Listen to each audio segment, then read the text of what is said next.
Sa robe dense et rigide est d'un bleu froid, glacial. Tirant délicatement sur un vert léger à ses extrémités, incrusté d'une constellation de fins diamants si éclatants qu'ils lui font plisser les yeux. C'est un ouvrage d'une finesse remarquable. Elle recouvre intégralement sa surface. Ou presque. Il y a bien, ici ou là, quelques rares affleurements rocheux qui échappent au contact de cette livrée. Elle est parsemée des sommets aux hauteurs variées qui font la renommée de cette cuvée. Ses entrailles sont plus brutes, d'une autre sorte de beauté. Le noyau y est solide, fer, nickel, silicate. En son centre, quelques milliers de degrés, et bien au-delà, l'ullage est de méthane, d'ammoniac et d'eau. Elle confine au sublime. C'est une géante de glace dont il est particulièrement fier. Un très grand cru, une toile de maître. Il disperse dans son atmosphère une petite pincée de particules fondamentales et les observe avec une tendresse sincère, se mêler au chaos primordial qui règne encore à sa surface. Et puis, il s'éloigne, lentement, son labeur achevé et le cœur empli d'amour, pour laisser sa fille grandir et maturer dans les meilleures conditions. Il reviendra la voir dans quelques millions d'années. Ses œuvres sont nombreuses. Il en a encore tant à choyer. Il déambule dans l'infinité de son jardin d'enfants, veille, de loin, sur chacune d'elles, sans troubler leur intimité.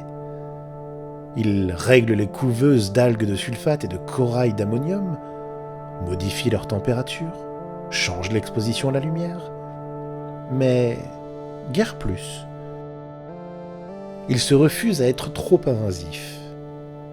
Il laisse le temps faire son œuvre. Du coin de l'œil, il voit, ici et là, sur la surface de certaines de ses filles, des espèces animales s'éveiller pour la première fois. Et sur d'autres, il en voit s'éteindre. La vie est partout, et elle suit son cours. Grâce à lui, oui, mais grâce à ses filles, surtout. Ses enfants, qui, pour beaucoup d'entre elles, sont parents. Et il rougit de fierté.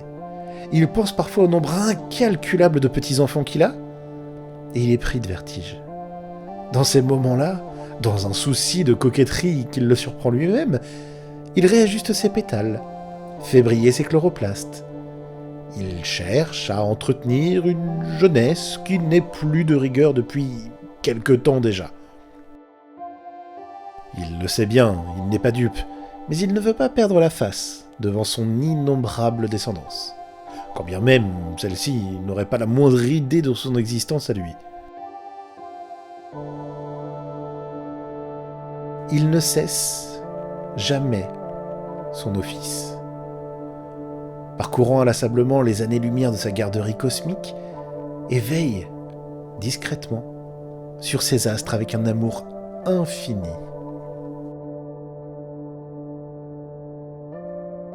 Il va bientôt enfanter une nouvelle planète. Il est enceint de 4 milliards d'années. La naissance est pour bientôt. Au jeu du genre, il pronostique une planète de carbone, ou peut-être une planète océan. En tout cas, ce sera une ravissante petite tellurique, il en est sûr. Lorsqu'il passe ses mains sur son ventre, il sent la roche et le métal s'agiter.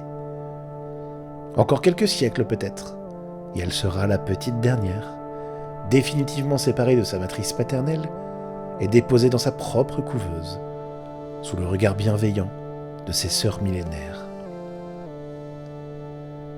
il se prend parfois à imaginer les couleurs dont elle pourrait se parer. Il rêve de sa faune, anticipe les odeurs délicates de sa flore, admire déjà la probable complexité de sa géologie. Et puis, il se questionne sur son destin aussi.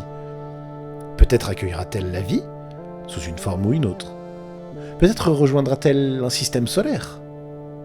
Il est bien trop tôt pour penser à tout ça, il le sait. Elle aura bien le temps d'y réfléchir plus tard. Laissons-la profiter de ses premiers milliers d'années. Mais il s'inquiète, se projette, c'est normal.